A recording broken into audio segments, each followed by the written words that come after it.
Kandungan Quran surat Al-Maidah itu membunuh seorang tanpa hak sama saja dengan membunuh seluruh umat manusia. Tapi jika menyelamatkan nyawa seseorang sama dengan menyelamatkan seluruh umat manusia. Lalu ada hadis tentang memelihara kehidupan dari Abdullah bin Amr. Nabi Muhammad SAW bersabda, barang siapa yang membunuh mu'ahad atau orang non-muslim yang dijadikan keamanannya oleh orang muslim tidak dapat mencium harumnya surga meskipun harumnya dapat dicium dari perjalanan 40 tahun. Lalu ada juga dari Abu Hurairah yang berkata, Rasulullah SAW bersabda, barang siapa yang beri isyarat atau mengacukan senjatanya kepada saudaranya, maka malaikat melaknatnya meskipun saudara kandung sebapak seibu. Lalu saya akan menjelaskan nomor 7 tentang malu. Malu itu ada dua, malu secara naluri atau malu yang dilatih. Malu secara naluri adalah malu yang mendorong kita kepada kebaikan. Tapi jika malu secara dilatih yaitu malu kita di hadapan Allah Subhanahu wa taala. Jadi kita itu akan mencari bekalnya untuk menemui Allah di surga. Saya Humaira Irawan akan menjawab pertanyaan nomor 9 dan nomor 9. Adab artinya ada istiadat, kebiasaan, dan aturan tingkah laku. Adab menggunakan media sosial adalah etika atau aturan yang mengatur perilaku pengguna saat berinteraksi di platform digital dengan menjaga sopan santun dan etika yang harus dipatuhi. Cara menggunakan media sosial dengan sehat: 1. Menghormati privasi. Kedua, menyebarkan informasi yang benar. Dan yang ketiga, menjaga sopan santun. Yang nomor 10, adab menggunakan media sosial dan penerapannya dalam kehidupan sehari-hari. Yang pertama, menghindari penyebaran hoax, menghargai hak cipta. Dan yang ketiga, menggunakan bahasa yang sopan. Untuk penerapannya, menggunakan media sosial untuk hal positif, menghindari ujaran kebencian. Selamat menikmati. Nomor 11, nikah secara bahasa berarti menggabungkan dan berkumpul. Rukun acara pernikahan yang pertama adalah calon suami, yaitu berbeda laki-laki, bukan orang haram dinikahi bagi calon istri, tidak terpaksa, diketahui dengan jelas identitasnya, tidak sedang melakukan ihram. 2. Calon istri, benar-benar perempuan, bukan wanita yang haram dinikahi, jelas identitasnya, tidak sedang melakukan ihram dalam masa iddah. Yang ketiga, wali, syaratnya yaitu Islam, balik, berakal sehat, merdeka bukan seorang budak, laki-laki, adil bukan orang yang fasik. Lalu urutan wali adalah bapak, kakek, saudara laki-laki sekandung, saudara laki-laki seibu, saudara laki-laki sebapak, saudara laki-laki seibu, anak dari saudara laki-laki seayah, anak dari saudara laki-laki sekandung, anak dari saudara laki-laki seibu. Lalu selanjutnya adalah paman dan juga anak dari paman.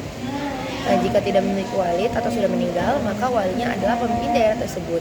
Jika di Indonesia adalah pegawai KUA. Lalu selanjutnya adalah yang keempat, 2 orang saksi. Syaratnya adalah Islam, balik, berakal sehat, merdeka, laki-laki, adil bukan orang fasik. Yang kelima adalah sigat atau ijab kabul. Ijab kabul dilaksanakan dalam keadaan bersambung atau tidak berselang lama, lalu tidak ditambahi dengan keterangan atau jangka waktu. Lafaz harus jelas dan dikaitkan dengan makna lain, menggunakan kalimat nikah, tazwij, dan turunannya yang semakna. Boleh menggunakan bahasa selain Arab. Lalu selanjutnya adalah nomor 14. Nomor 14 yaitu fokus pemikiran Ali Pasha, yaitu modernisasi negara dan militer. Sedangkan Rifa'ah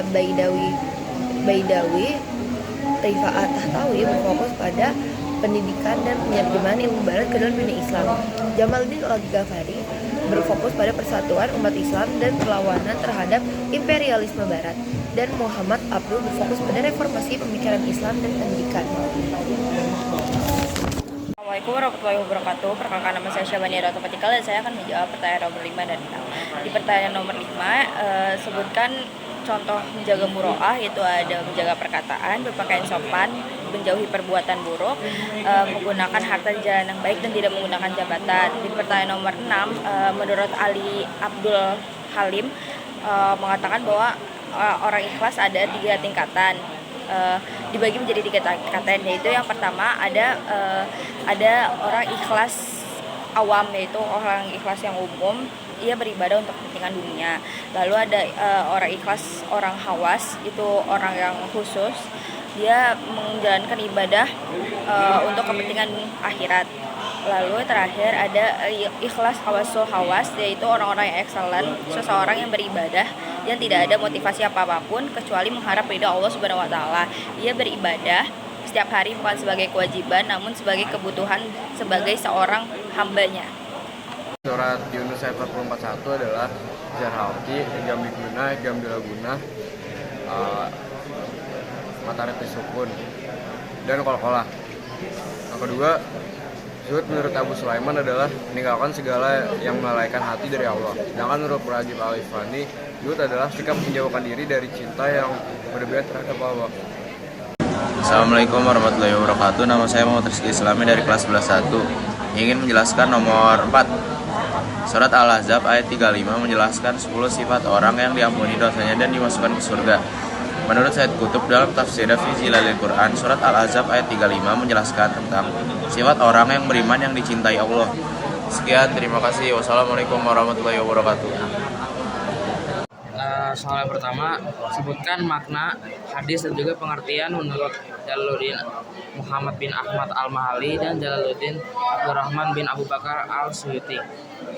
Jadi surat Yunus ayat 40-41 itu menjelaskan tentang mengajarkan toleransi terhadap perbedaan keyakinan.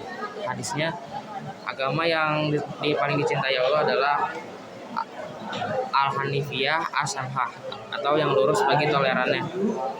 Lalu menurut Jalaluddin Muhammad bin Ahmad Al-Mahali dan Jalaluddin Abdurrahman bin Abu Bakar Al-Suyuti, surat Yunus ayat 40-41 itu menjelaskan tentang keadaan penduduk di Mekah pada zaman Nabi Muhammad SAW terbagi menjadi dua kelompok, yaitu orang yang beriman kepada Al-Quran dan juga orang yang tidak beriman selamanya.